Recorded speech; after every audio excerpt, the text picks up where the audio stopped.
Best friend ni Alden, may love advice sa kanya with Barbie Forteza.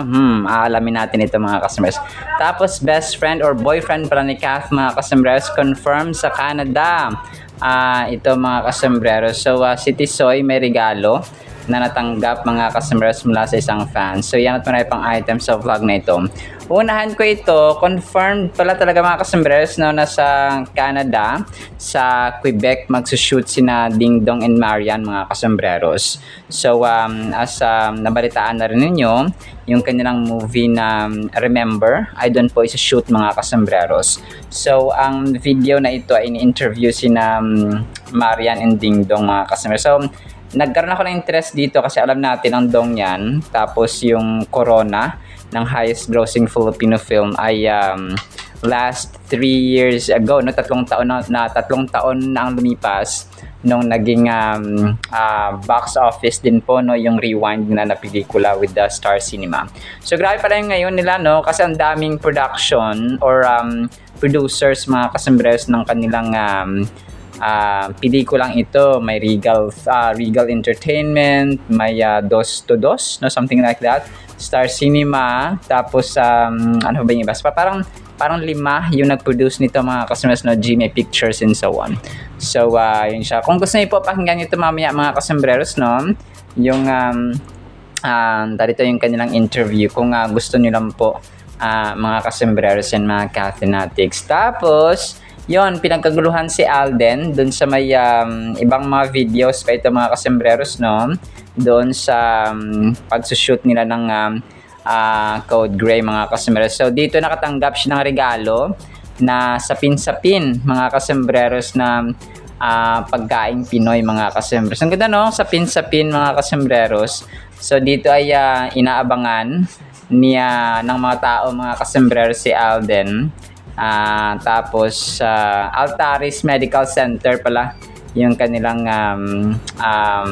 hospital na pinagsushootingan ng Code Gray mga kasambreros. Tapos may reasons pa dito na binigay kung bakit na-delay yung Someone Someday ni Kath mga kasambreros. Ito po ay parang mga insiders din maliban dun sa sinabi natin kanina na sinabi rin po ni Naybara Lopez at saka ni James Reid mga kasambreros na 100 episodes yung Someone Someday ni Kath kung kaya natatagalan. Tapos may isa rin dito na dito na parang ano din nila, parang reasons daw bakit delay or canceled mga kasambreros yung Someone Someday. So babasahin ko, sabi niya dito 11 hours ago ito pinost ni Philly Teleserye, delayed or canceled. Ito yung sabi niya, the reason or the real reason Catherine Bernardo and James Reid new show is on pause. So ito yung mga possible reasons mga kasambreros. So yun, fans are wondering why the highly anticipated new thriller Someone Someday is taking so long to come out. While ABS-CBN originally promised it would drop soon, production has quietly paused. Here is the real story behind the delay. The biggest rumor from insiders is that the directors ordered extensive reshoots for the show. Word is that the early footage did not feel sleek or tense enough. Since this is a first time superstars Catherine and James are working together, the producers refused to release anything less than perfect. So parang nag-reshoot sila. So isa pala yun sa dahilan mga kasambreros na siguro hindi nagustuhan ng mga producers, no, kasi first time din nila magtrabaho. Grabe, no, napaka siguro kasi less than perfect and dapat yung yung ma-produce doon nila, so medyo hindi din nagustuhan. So pwedeng ganun. Another reason is simply timing.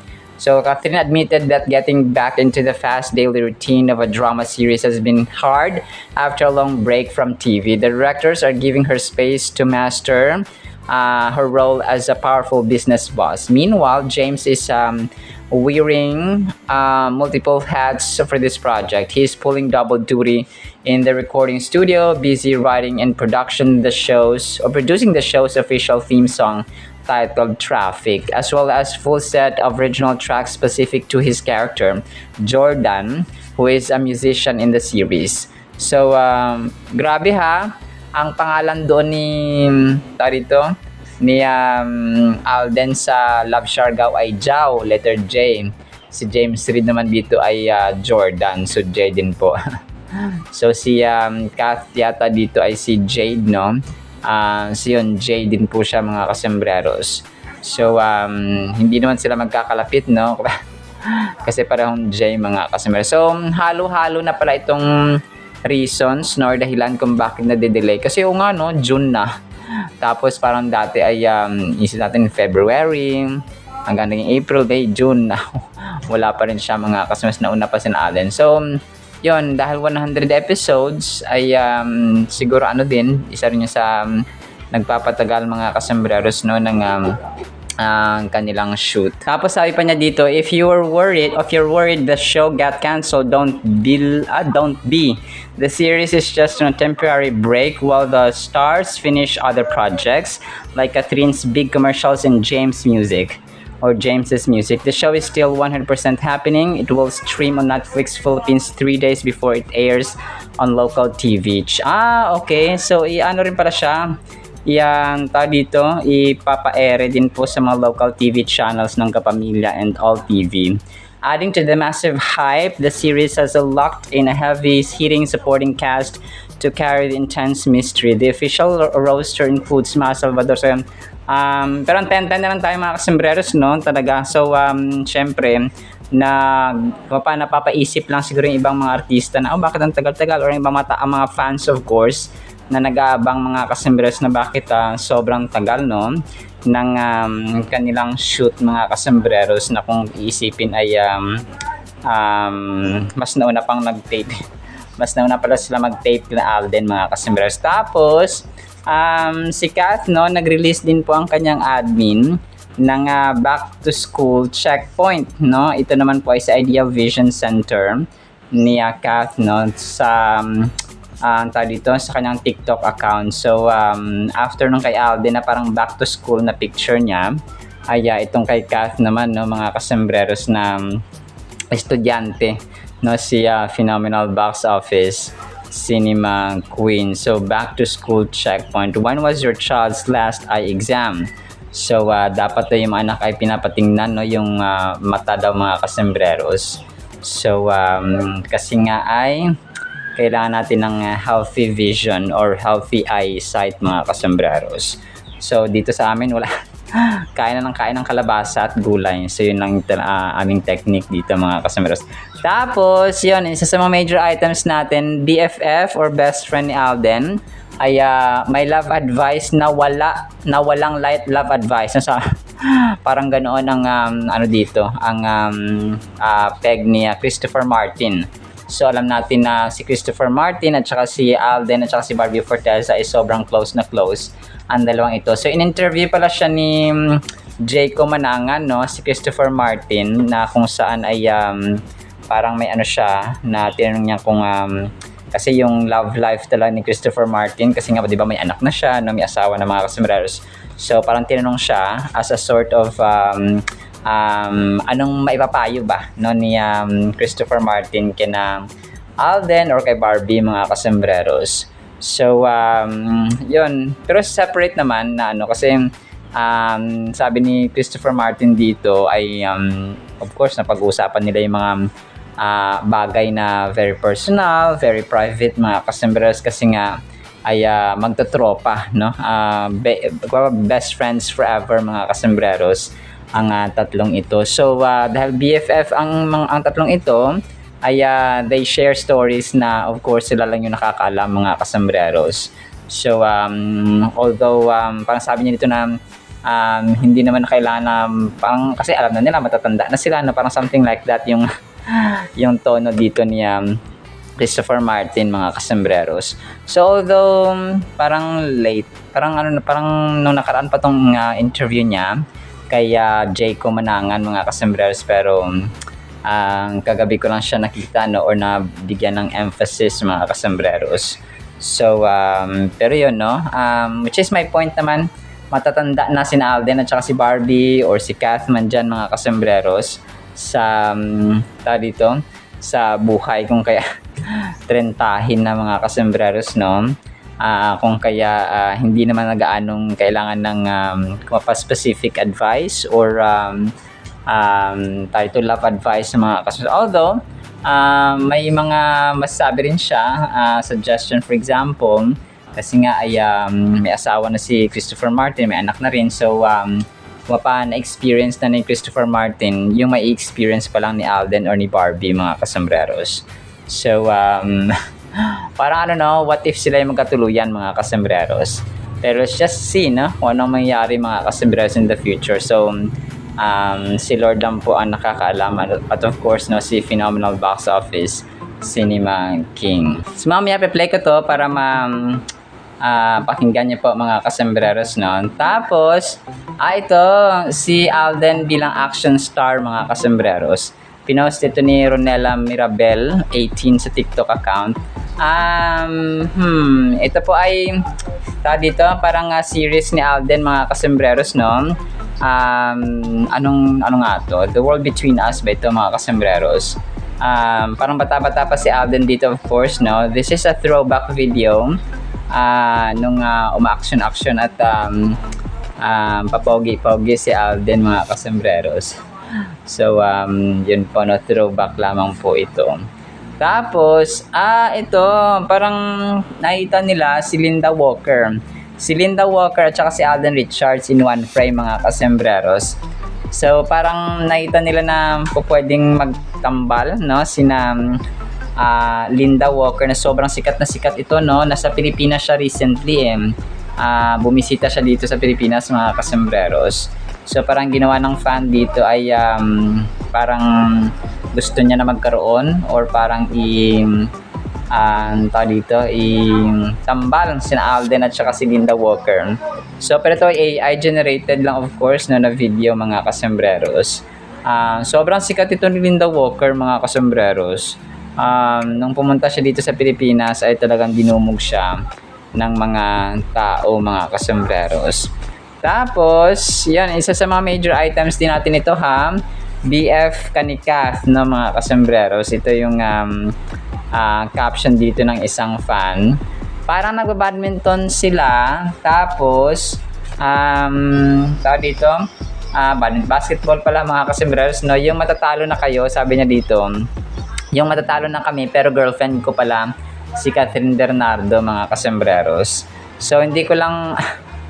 parang si DJ yata ito, no? Parang si Daniel Padilla, mga kasembreros. Pero parang throwback lang din ang video na ito, hindi, parang mga bata lang ito na mga parang bata or parang liga sa barangay. Tapos parang fan lang siguro sila ni Catherine Bernardo, mga kasembreros. So nagkaroon siya ng, parang yung point na dito, nagkaroon siya ng pag-asa na kahit matatalo sila ay or nung parang matatalo na sila, pero naisip niya na girlfriend niya pala si Catherine Bernardo sa pangarap. Hindi, joke lang po, no, bitter talaga. Tapos next item natin, okay, June 9 2025 ito, mga kasembreros, na throwback post ng isang admin kanina. Nung umattend sina Alden, sina Daddy Bay, si Christopher Martin at saka yung mga kaibigan niya, mga kasembreros. Si Angel ng Hillsong Worship, mga kasembreros, dito sa parang isa sa mga dito, arena sa Pilipinas ito, mga, if not mistaken, sa Mawa Arena ba ito or sa isang malaking stadium sa Pilipinas or Coliseum, mga kasembreros. Pero yun po, no, ito po ay throwback niya kasi June 9, di ba? Ngayon, mga kasembreros. So June 9, tapos 2025 ito. So ito yung time na umattend sila ng Christian worship, mga kasembreros, no?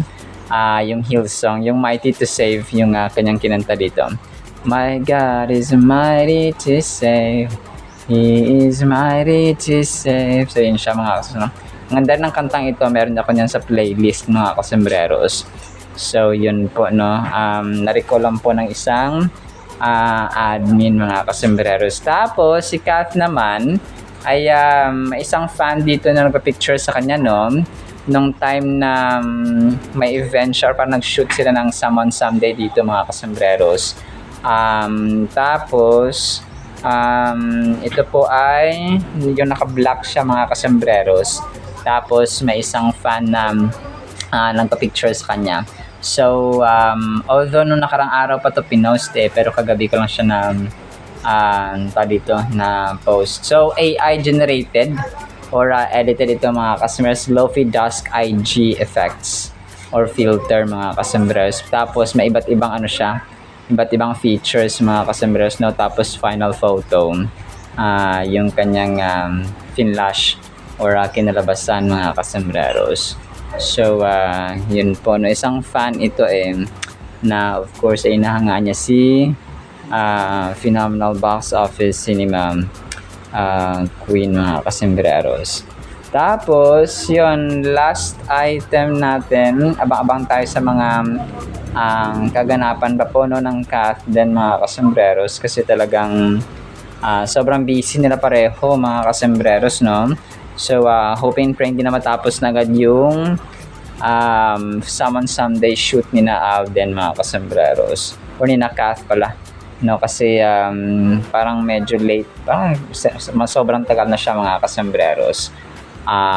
Pero wala sa atin yun wala sa ating decision of course no mga kasembreros. Tapos ito, last item natin mga kasembreros. Ang tanong niya dito, bilyonarya ba talaga? Ay grabe, ang dami niyang negosyo at bahay. Tapos random pictures at saka mga assets no at kayamanan ni Kath mga kasos. Definitely bilyonarya ito. Bilyonarya ito mga kasembreros. Tapos yung AIA Insurance, yung of course no Isla Amara, Posh Nails ba yan no? Tapos may mga business yung Empolo Manila. So business minded kasi sila, meron pa silang V-Jewelry no mga kasembreros no, kasi mahilig sa alahas si Mama Min. So talagang business minded na talagang madaling yumaman, isang business minded person mga kasembreros. So yun po no. So actually naman no sa ating Kath din items, ipi-play ko po itong binigyan si Alden na regalo, tapos itong kay Christopher Martin, tapos yung kay Ding Dong Dantes at kay Marian Rivera mga kasmas para po ma-appreciate. And then ang salita ng Panginoon na sobrang mahalaga sa ating buhay. Isang pinagpalang araw po sa bawat isa.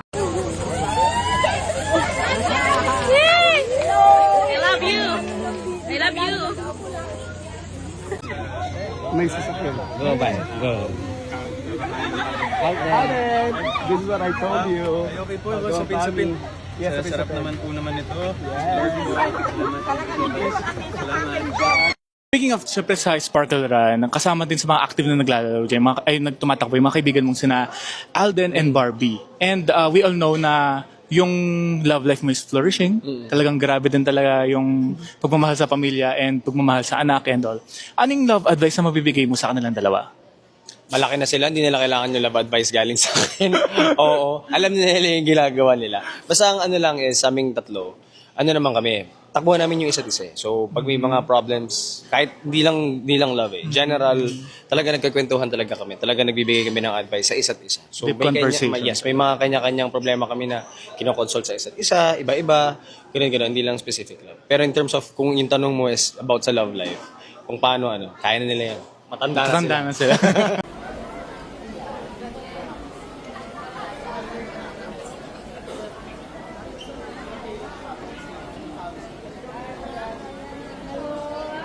And we have here, Ding Dong Dantes and Marian Rivera. Oh my God, parang kailan lang nag-live tayo for Rewind. And finally ngayon, meron kayong big announcement. Go ahead. Yeah, ito na. So, ready na kami umalis papunta na Quebec. At sisimulan na namin ang isang napaka-special na pelikula, isang napaka-special na project.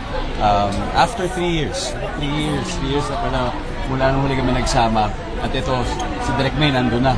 Inaantay na kami ni Direk May Cruz Alviar. Umpisa na namin ang pelikulang Remember. Yes. And Marian and Ding Dong, nakita namin yung scale of production. No? Ang daming involved dito na production. We have Star Cinema, we have APT Entertainment, Agosto Dos Pictures, Regal Entertainment.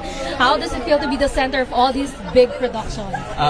Feels good to work again with the same team. Behind Rewind, plus More, plus Regal. And naalala namin, nare-reminisce namin all the good memories na nangyari. And we're just so excited to work on this new project. Yes. And speaking of excitement, gano'n lang ka-excited yan? Of course, magkakatrabaho ulit kayo ni Ding Dong. At on and off screen, no? Grabe yung kilig namin Actually, lahat. kanina nag-uusap kami on the way here. Parang sabi nga namin na, ilang years na ba yun? 3 years na pala. So sabi ko, siguro ito na talaga yung tamang panahon ulit para gawin namin. At the same time, yung kwento talaga nako, sigurado akong mai-in love talaga sila sa kwentong Remember. Excited na po kami dahil ito umpisa na ng pag-shoot namin ng pelikula Remember na ipalalabas po ngayong taon, hindi lang po sa Pilipinas, kundi sa iba't ibang bahagi rin ng mundo. Well, okay, Wala, that's- speechless.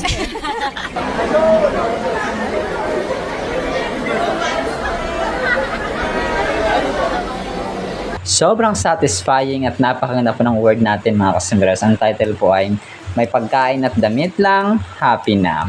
1 Timothy chapter 6 verses 7 hanggang 8. We came into this world with nothing. For sure, when we die, we will take nothing with us. If we have food and clothing, let us be happy. So ito pala mga kasembreros, no? Napakaganda ito mga kasembreros kasi yung generality na truth and idea nito ay yung kakontentuhan natin sa buhay, no? May mga tao of course na mamayaman, may mga mayaman naman na mababait, may mga mayaman naman talaga na gahaman mga kasembreros or sakim, no? May mga ganoong tipo talaga ng tao sa mundong ito. Driven sila ng spirit ng kasakiman, ng greed mga kasembreros at saka ng pagiging selfish, no? So yun siya mga kasembreros. So dito, alam niya sa ating buhay, napakahalaga po talaga ng pagiging kontento, no? Or satisfied mga kasembreros. So ako talaga naranasan ko na napakahalaga po talaga na tayo po ay dapat nagiging kontento, nagiging tao dito, nagiging alam niyo, mapagpasalamat kasi ang tao pag hindi siya kontento, nawawala yung spirit of gratitude. Nawawala yung spirit of thankfulness mga kasembreros na imbes na magpasalamat ka sa Diyos sa mga biyaya na meron ka, hindi ka nagpapasalamat. Imbes na magpasalamat ay nagrereklamo ka pa. No, ganito lang, ito lang. So sa atin, no, kagaya ko mga kasembreros, yung sahod ko, hindi naman kalakihan mga kasembreros. So sakto lang makabili ng bigas, no, ng pang gamit sa kusina or parang kailangan sa kusina, bigas, and so on mga kasembreros. So, pero dahil tinuruan tayo ng Diyos na maging mapasalamatin, no? At saka maging kontento sa buhay mga kasembreros na kung kaya imbis na magreklamo, Lord, bakit ganito lang? Bakit ganito lang? So, imbis na magreklamo ay nagpapasalamat tayo mga kasus because ang Diyos po natin ay mapabinigyan tayo ng pusong mapasalamatin mga kasembreros. And hindi lamang sa akin, kundi sa ating lahat mga kasus dapat taglay natin yung spirit of pagiging mapasalamatin mga kasembreros. Kasi sa anak natin, for example, binigyan natin sila ng ganito. Tapos, imbis na magpasalamat, ay nagreklamo pa, no? So, anong ma-feel natin? Ano yung mararamdaman natin mga kasus? Siyempre, may inis tayo. Grabe naman tong batang to. Binigyan mo na nga ay nagreklamo pa. So, mararamdaman din natin yung yung sakit, no, at saka inis mga kasembreros kapag imbis na magpasalamat ay nagrereklamo pa rin ang tao or yung anak na binigyan mo mga kasus. So ganun po siya. So ito po yung general truth or idea sa verse na 1 Timothy chapter 6 verses 7 hanggang 8 na which is tama, no, kasi parati natin na rin na wala tayong gamit, no? Wala rin tayong damit nung tayo po ay isinilang. So tayo po ay mamamatay din po na wala rin po makukuha at nadadala sa mundong ito sa papunta sa kabilang buhay. Kung pa kayamanan natin, yung ating mga material things, even our families, even our belongings or properties, kahit gaano man tayo kayaman, kahit gaano man kadami yung ating mga properties, ay hindi po natin madadala sa kamatayan mga kasembreros. So which is parati natin naririnig, no? Yung ganoong kasabihan or I would say expression ng tao na pag namatay tayo ay hindi naman natin madadala yung ating kayamanan. So let's do good, no? Let's be kind. Let's be compassionate mga kasembreros at generous sa mga taong nasa paligid natin if we have the capability or ability mga kasembreros, or if we can, no, pero pag hindi naman kaya ay huwag pilitin mga kasembreros. So as simple as that. So dito sinasabi ni Apostol Pablo kay Timothy, no, na kanyang disciple mga kasembreros, na isinilang tayo sa mundong ito na wala, no, tapos for sure ay kapag mamatay tayo ay wala rin tayo madadala sa kabilang buhay mga kasembreros. So kung kaya sabi niya, hanggat dito tayo sa mundong ito, no, pag may pagkain tayo, nagtrabaho tayo, nag-earn tayo, nakabili tayo natin ng pagkain, so may damit tayo, no, ay magpasalamat na tayo. So ganun po siya, no. Napakasimple yet striking ng verse nito mga kasembreros, na kung saan ay ito kasing reality ng buhay, no. Marami ang mga tao na ang isa kasi sa ginagawa din ng tao, kunyari marami silang pera, so mas marami din yung kanilang plano. Marami rin naisip nilang plano, marami din naisip nilang gawin sa buhay mga kasembreros. Kasi nga marami silang pera. So as simple as that mga kasembreros. This verse highlights the profound concept that true contentment stems from spiritual fulfillment rather than material abundance. So tama ito, ng tao kapag fulfilled siya spiritually, no, he or she has a personal relationship or close relationship sa Panginoon or pananampalataya sa Panginoon, ay magkakaroon din tayo ng contentment rather than material abundance. So pansinin natin, maraming tao ang mayaman pero they still desire for more richness, for more wealth, no, for more properties and for more possessions. So ganun siya, vanity, no, walang kakontentuhan ng tao mga kasos. Kung kaya ang taong ang mayaman tapos may relationship sa Panginoon, tapos mayaman siya, binless ng Panginoon mga kasembreros, so may kakontentuhan siya, and of course nagiging mapagbigay siya sa kapwa niya tao because he or she possesses the character of Christ, no, na maging mapagbigay mga kasembreros at mawain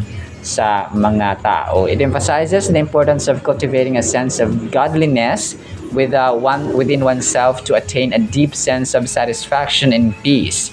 Individuals can find contentment in the midst of any circumstances, regardless of their material possessions or wealth, by focusing on spiritual growth and connection with a higher power. So yun siya, no? Connection sa mas mataas na power, which is God nga mga kasembreros. So wala nang iba. Kasi ano yun eh, ang tao na-challenge talaga kapag nasa harapan na nila ang pera, ang offer.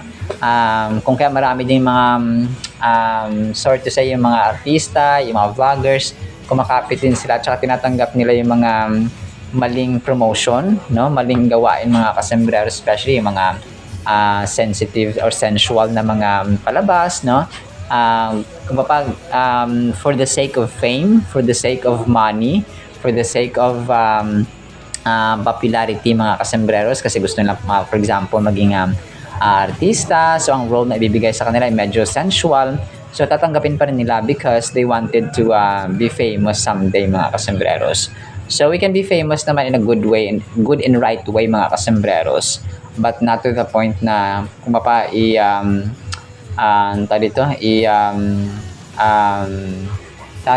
i-bargain na parang gano'n, compromise natin mga kasembreros yung ating morality, yung salita ng Diyos, yung ating relationship sa Panginoon mga kasembreros for the sake of fame or power or possession. The structure of this verse can be divided into two key parts.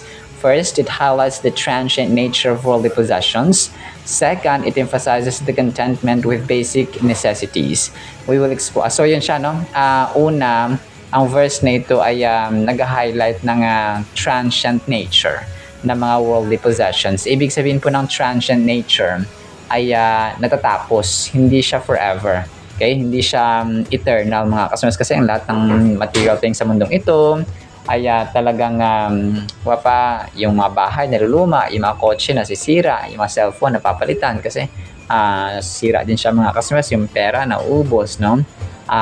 And so many things mga kasama, everything na nakita natin ay maluluma at kukupas mga kasama. Ang salita ng Diyos lamang ay hindi po mapapawi at hindi kumukupas mga kasembreros. So our attitude towards material possession should be one of contentment and moderation. We should understand that we brought nothing into the world and we can take nothing out of it. So contentment at saka moderation. Yung sakto lang, tama lang mga kasembreros. Kasi lahat ng sobra ay masama, no? Mga kasama. So, we should understand. So, yun siya, no? Therefore, our focus should not be on accumulating earthly possessions, but on being satisfied with what we have. It is important to remember that true wealth is not measured by material possessions, but by our relationship with God and our contentment in Him. It is when we constantly strive for more and become consumed by the desire for material wealth that we can easily lose sight of what truly matters in life. So, nakakabulag ito mga kasembreros. Yung, kunwari, overtime ka ng overtime, trabaho ng trabaho because you have something na goal. Kunwari, gusto mo bumili ng kotse, bumili ng bahay, bumili ng property, for example. So, tama naman na ito mga kasembreros. So, tama ito. Pero, not to the point na, yun nga, no, wala tayong panahon sa Biblia, wala nang panahon sa panalangin, wala nang panahon sa paggawain ng Panginoon mga kasembreros. So, doon po tayo nagkakasala, which is, yes, binibless tayo ng Panginoon with material things mga kasembreros, kasi kung nagpapasalamat tayo sa Diyos, naging kontento tayo, namasaya tayo mga kasembreros with what God has given us. So, tapos pinapasalamatan natin siya all the time. So, doon na papasok yung contentment at saka grateful heart mga kasembreros sa Panginoon kung ano yung mabinigyan niya sa atin. So sa final thought natin, think about your daily grind and the fleeting nature of your possessions. In 1 Timothy chapter 6 verses 7 hanggang 8, we'll learn true wealth comes from contentment, not the things we buy. Focus on gratitude and simplicity that will reach us rooted in faith, not material goods that quickly vanish. So yun siya, no? Yun yung challenge sa atin ngayon mga kasembreros, na yung ating bang satisfaction, yung ating happiness, yung ating fulfillment ba ay nakabase, no, rooted sa mga material things o sa kay Lord mismo at sa kanyang at sa relationship natin sa kanya mga kasembreros. So ang ano kasi dito, ang matindi, nakakabulag kasi no, nakakabulag. Sometimes nag-aaway ang magulang ang anak, tapos ang mag-asawa nag-aaway dahil lang sa pera, dahil sa material things, no, mga kasembreros. So nawawala na yung pag-ibig, no, sa bawat isa because of material things, no, love of money, love of wealth, no, love of possessions, mga kasembreros. So money can be a blessing, no, but the love of money is the root of all kinds of evil, mga kasembreros. So ganun po siya. Alright, sinama sa ating Word of God, ha? Makapagpapalaan po tayo ng pag-ibig, pananampalataya, pag-asa, and contentment mga kasembreros, no? At satisfaction sa Panginoon na nagbibigay ng lahat sa atin. In the mighty, holy, sweet, magnificent name of the Lord Jesus Christ, we pray, with the communion of the Holy Spirit of the living God, and everyone said Amen and Amen. So, sa next segment mga kasembreros, pa, alam po. I love you.